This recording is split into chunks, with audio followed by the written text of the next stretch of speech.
Ladies and gentlemen, welcome back. This is Professor Carter checking in.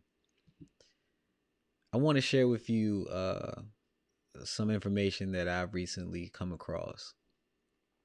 Um, I believe that we've all heard and are aware at this point of certain issues that are plaguing and affecting the African American community in particular.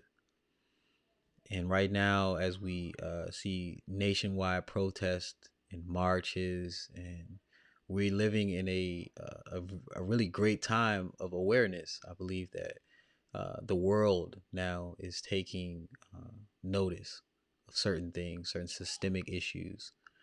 But there's a few issues that I think we should shine a little brighter light on um, in this moment.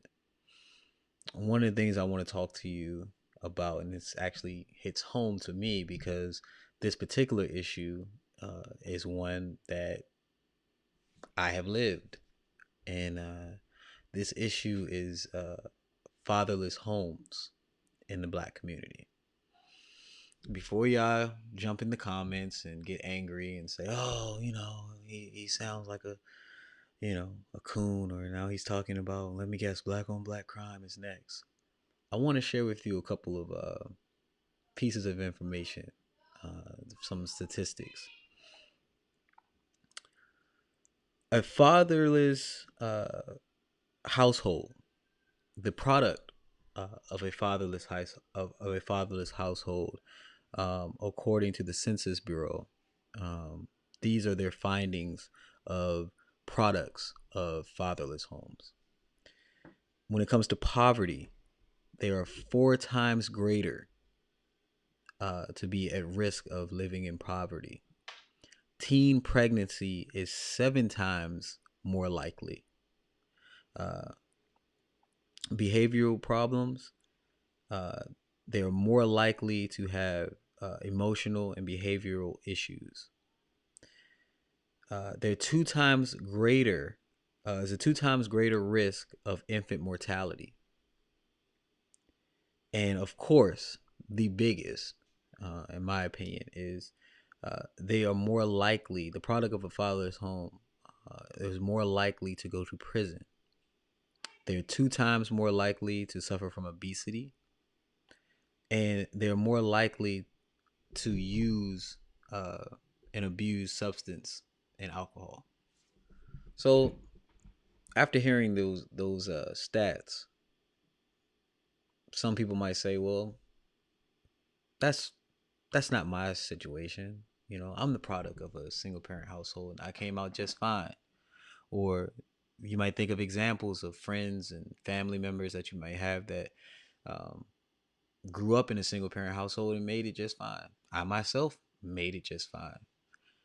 But you have to ask yourself, is this really just fine? I don't think so. And so I did a little bit more research on this. And the issues that we are having in this country when it comes down specifically to single parent households, it's not that it can't work. It's more of a question of, is this the best way for this to work? Meaning, you could drive your car with no seatbelt and maybe with your feet and actually make it to where you're trying to go. But is that necessarily the best way to operate your vehicle? Obviously, there's no such thing as 100% of anything, right? So you have situations where uh, a parent may pass away, or a divorce may need to happen. But it's staggering the percentage now that is happening in the African American community compared to other communities within the country. So 78% at this point of black males are born to single parent households. Again, is not saying that it can't work, but it's just saying, is this necessarily the best choice or the best way to make this work?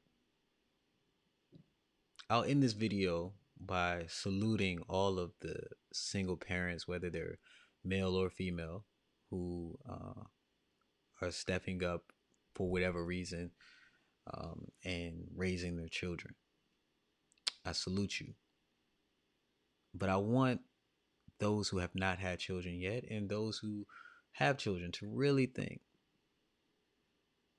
what is the best way uh, to structure this child rearing process?